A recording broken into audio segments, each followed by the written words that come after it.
name is Oscar. I'm a postdoctoral fellow at the Grappa Center of Excellence at the University of Amsterdam, and my research aims to understand extremely energetic phenomena occurring in our universe. Recently, my collaborators and I published a paper in the journal Nature Astronomy where we found an unexpected source of gamma rays from a satellite galaxy of the Milky Way. So what are gamma rays? Well, gamma rays are extremely energetic photons or particles of light with energies out 1,000,000 times higher than the photons we detect with our eyes. And gamma rays are typically produced by cataclysmic events in the universe, such as exploding stars and the ejecta of supermassive black holes. Thankfully for life on Earth, the gamma rays that are produced in space are blocked by the Earth's atmosphere. How do you measure gamma rays? Well, in my research, we use the Fermi Gamma Ray Space Telescope.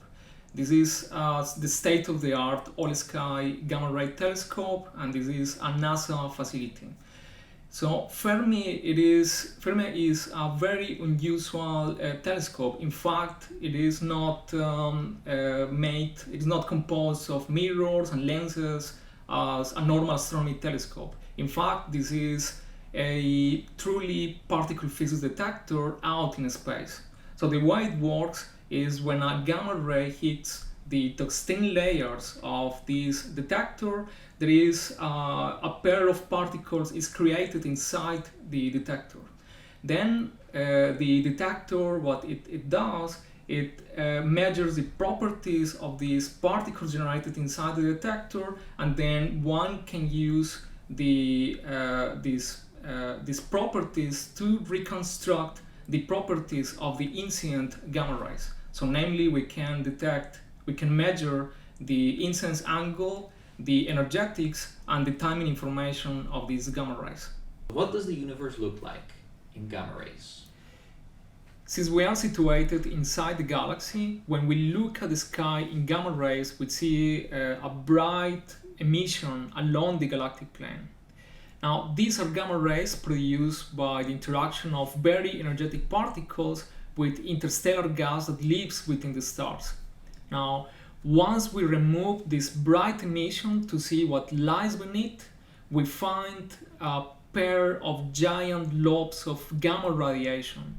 And these are gigantic structures. This is one of the most astonishing discoveries made by the Fermi telescope. And these are almost symmetrically distributed up and below the galactic plane. They extend up to 50,000 light years across the sky. So a prime suspect for the source of the Fermi balls is the supermassive black hole.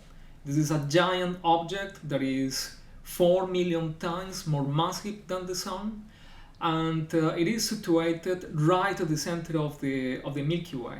Now, when we observe most galaxies, they contain a supermassive black hole, and they are constantly gulping matter, and as they accrete matter, they also eject powerful jets which can be seen across the electromagnetic spectrum. Hence, a question that the scientists asked was, is it possible to find a way to connect the Fermi balls with the supermassive black hole of the Milky Way? So there was an interesting paper that was written by two researchers at the University of Harvard, Sue and Fimbiner, and they claim to have found evidence for such jet emanating from the supermassive black hole. So after further scrutiny, people analyzing data from the Fermi satellite confirmed this jet-like structure in the southern part of the Fermi balls, but not in the northern part of the balls. And so this jet-like structure or cocoon substructure within the Fermi balls in the southern part of the Fermi balls seems to be real, and this is precisely the problem that we tackle in our recent paper. What is the cocoon and where does it come from? Our recent work, published in Nature Astronomy, is a deep examination of the nature of the cocoon. So remarkably, we found that this structure has nothing to do with the Fermi balls, nor the supermassive black hole. So we found that the cocoon is something else entirely. So what we found is that these gamma rays that come from the Fermi cocoon are actually being produced by the Sagittarius dwarf that happens to be behind the Fermi balls from our position on Earth. The Sagittarius dwarf, called like this because it's located in the direction of the Sagittarius constellation, is a satellite galaxy orbiting the Milky Way. So it is a galaxy that once very massive but has lost most of its stars and its interstellar gas due to the gravitational harassment of the Milky Way. So one of the most striking features of this Sagittarius dwarf is that there is a stream of stars that wraps around all over the Milky Way, and we can observe these stars, for instance, with new telescopes such as Gaia. And so people have run some detailed simulations and have demonstrated that this galaxy was once extremely massive and over time has passed several times through the disk of our galaxy and has lost as a consequence most of its stars and its interstellar gas. How come Sagittarius is producing this gamma excess? In the case of the Milky Way, the main source of gamma rays is the interaction of energetic particles with interstellar gas. However, this is not the source of gamma radiation from the Sagittarius dwarf, simply because, as we discussed, there is no gas left in the Sagittarius dwarf. So additionally, since there is no star formation into the Sagittarius dwarf, then there are no young stars, and therefore there are no supernovae, and therefore there is no way the Sagittarius dwarf can be accelerating the necessary particles to produce high energy gamma ray radiation. So another possibility that we considered in our analysis was the possibility that dark matter particles, so some hypothetical particles that are predicted by some new models of particle physics, are producing gamma ray radiation through the inelastic scattering of dark matter particles. So we also tested these hypotheses, and we found that this cannot be the source of the gamma rays. And the reason is that from our simulations, we find that the dark matter particles are evenly spread out throughout the stream of this Sagittarius dwarf. And what the data requires is that this dark matter, or the source that is producing these gamma rays, is very peaked. It has a very high concentration towards the peak of the core of the Sagittarius dwarf. So definitely dark matter cannot be. And so the only hypothesis that is left is basically the old stars that live in the Sagittarius dwarf. What kind of stars could be producing the signal? We find that the most likely culprit for the observed gamma rays are some special stars called millisecond pulsars.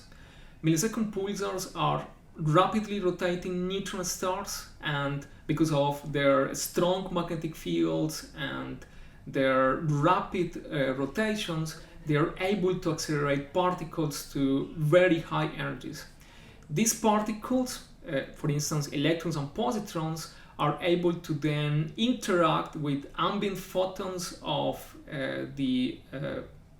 with interstellar photons, and then produce the gamma radiation that we observe.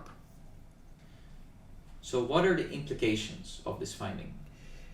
Well, one of the implications is that millisecond pulsars are natural accelerators of particles capable of essentially accelerating particles to energies comparable to the energies that particles acquire in the Large Hadron Collider, for instance. The second implication of our results is previous to our article, the consensus in the dark matter community was that if we ever found a gamma ray signal from a dwarf spheroidal galaxy of the Milky Way, then that will be a smoking gun signature for dark matter. For dark matter.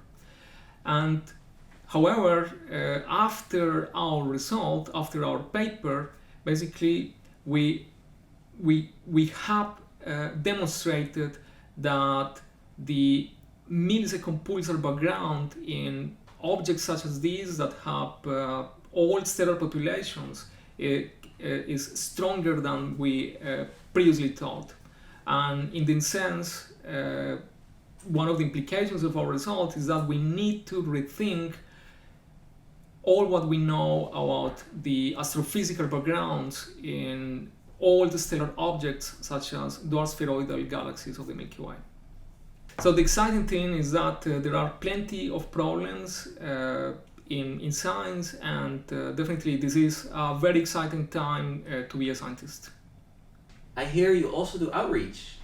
Yeah, so I have created a masterclass program for high school and middle and high school kids in the rural area of Latin America. So the aim of this program is to show the students what options there are. So what is how's the life of a scientist, what discoveries we are making, and to really show them a path to be a scientist if they want to. Now, the really inspiring thing of this program is that about half of the kids that are attending to this program now want to be scientists. So that's really quite encouraging.